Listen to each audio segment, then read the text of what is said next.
actually entered what many are calling training camp part 2. And honestly, it couldn't have come at a better time. Their first camp was way too short, just 3 days of actual practice before the preseason tipped off. That meant no real rhythm, no sharpness on either end, and definitely no chemistry in JJ Redick's new system. But now things are shifting fast. 4 more intense practice days have been locked in. The energy inside the gym is different, and for the first time this fall, the Lakers are finally starting to look like the version of themselves fans were hoping for. Why? Because Marcus Smart is back, and his presence changes everything. Not just his defense, not just his voice, but the entire identity of this team. This week's practice started with one of the best sights Lakers fans could ask for. Marcus Smart going through full live drills with 0 restrictions. No minutes limit, no side work. Just the same Smart intensity that's made him one of the most feared perimeter defenders in basketball. And the timing couldn't be more critical. Throughout camp, the Lakers have been searching for defensive identity. They were short on wing defenders, struggling with help rotations, and looked lost in transition. But with Smart back on the floor, it's like a switch flipped. The entire energy inside the gym changed the moment he started picking up ball handlers at half court. It wasn't just Smart either. Alongside him, Maxi Kleber returned to individual work, spending time around the rim and spotting up from the corners, slowly ramping back up after his setback. And then, there was the sight that every Laker fan still gets hyped about: LeBron James back on the floor. The King didn't go through full practice. Instead, JJ Redick called it a modified session, joking about load management. It's clear, at 40 years old and entering his record-breaking 23rd NBA season, LeBron isn't going to waste unnecessary energy in the preseason. And honestly, that's smart. His health is everything for this team. The Lakers don't need him to prove anything in October. They need him fresh in April.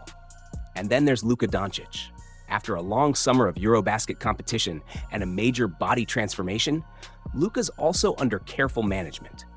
He's practicing, but selectively, focusing on individual work, conditioning, and fine-tuning his game without going through the grind of full-contact 5-on-5 just yet.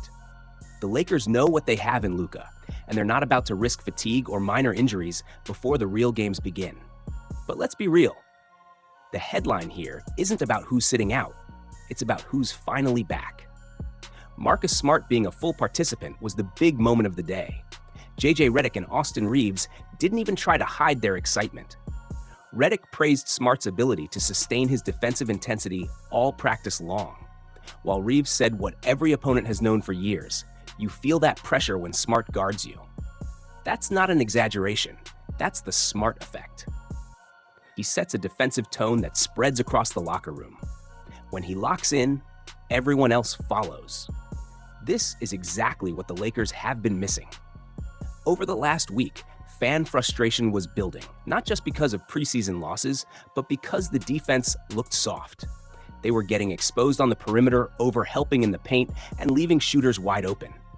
Vando couldn't do everything alone, and with their wing depth already thin, every Smart absence was a massive hole. But now, he's back. And if this version of Smart, intense, vocal, locked in, is what they get moving forward, then the Lakers' defense might finally start resembling the gritty, switch-heavy unit they were promising all summer. Health-wise, the team is moving in the right direction. Vincent also fully practiced, giving the backcourt a much-needed boost. Kleber isn't at 100% yet, but seeing him move, shoot, net, and be around the team is a good sign.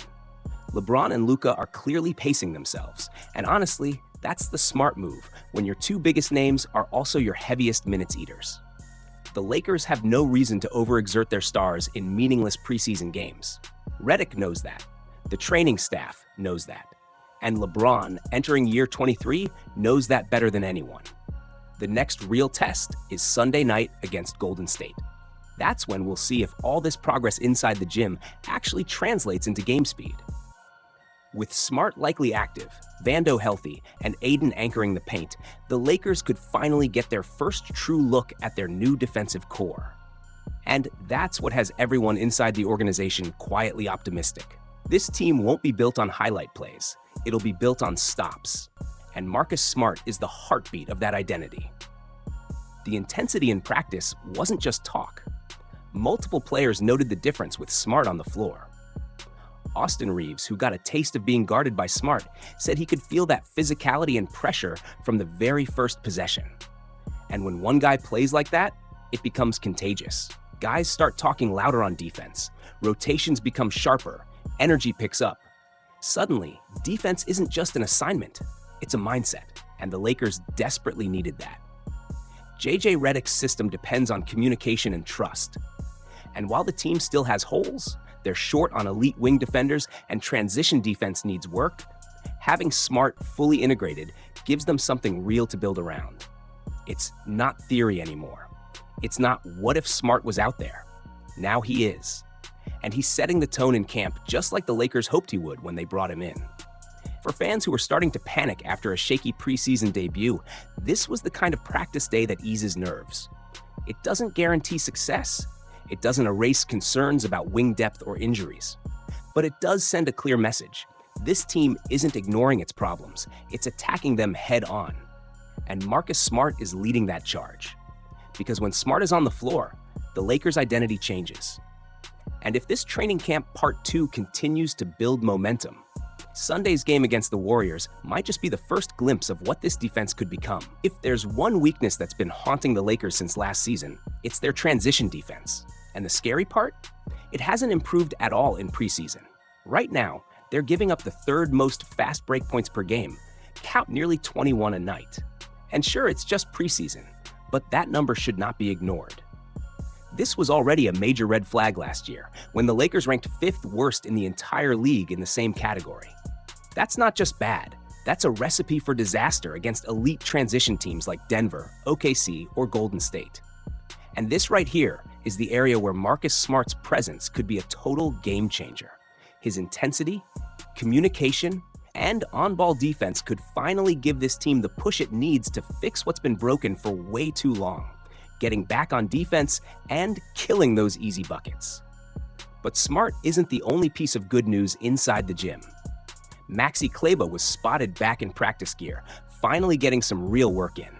We saw actual footage of him drilling corner threes, attacking from the wing, working around the basket, and just being back out there with the team. Now, he wasn't fully cleared for 5-on-5 or contact play yet. His role today was limited, focusing on individual drills. But the fact that he's moving again is huge. The Lakers were careful with him after he tweaked his quad on day 1 of training camp, which led to that precautionary MRI. Since then, it's been about slow, controlled ramp-up. And if all goes well, there's a real chance Kleber makes his preseason debut this weekend.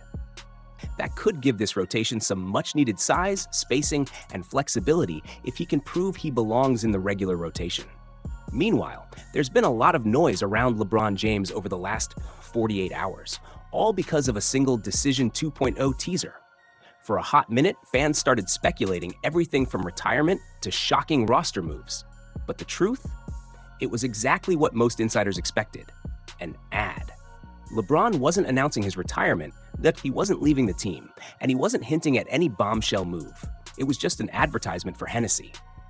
Classic LeBron, turning a viral moment into a marketing play. Respect to him for that bag, but there's zero basketball story there. Even Redick, Austin Reaves, and several teammates laughed about it in practice. JJ joked about how many people texted him like the sky was falling.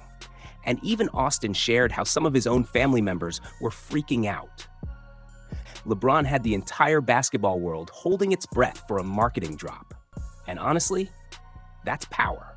But make no mistake, he's not retiring. Not now.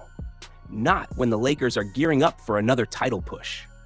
So to wrap this part up, the Lakers' transition defense remains the elephant in the room. It's the biggest weakness they need to fix if they want to survive against elite competition. Marcus Smart is back to lead that charge. Maxi Kleber is inching closer to real minutes. And LeBron, he's not going anywhere. The stage is slowly being set. But the question is, will this team actually fix its habits when the lights turn on? One of the most underrated moments from training camp came straight from Vanderbilt. After practice, Vando broke down what he sees as the Lakers' leadership hierarchy, and honestly, it was pure gold.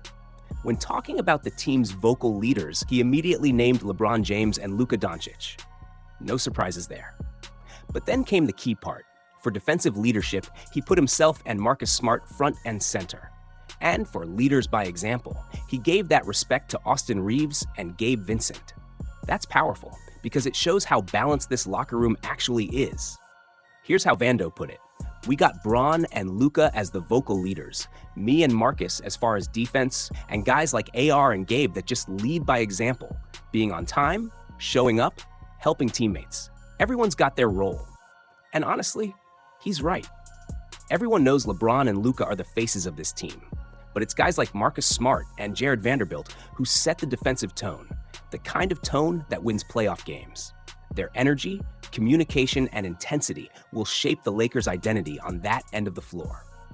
And players like Austin Reaves and Gabe Vincent, the quiet grinders, give the team that backbone of consistency every elite squad needs. Add all of this to the fact that the Lakers are finally getting healthy again. Marcus Smart fully back, Maxi Kleber slowly ramping up, LeBron and Luka managing Smart minutes, and you can feel the momentum building. The team still has a lot to clean up defensively, especially in transition, but the leadership core is starting to look solid. So the big question now is, can this leadership mix actually turn the Lakers into an elite defensive unit? That's what the preseason and early regular season will reveal. Let me know your thoughts below. Do you think this leadership structure is strong enough to push the Lakers deep into the playoffs?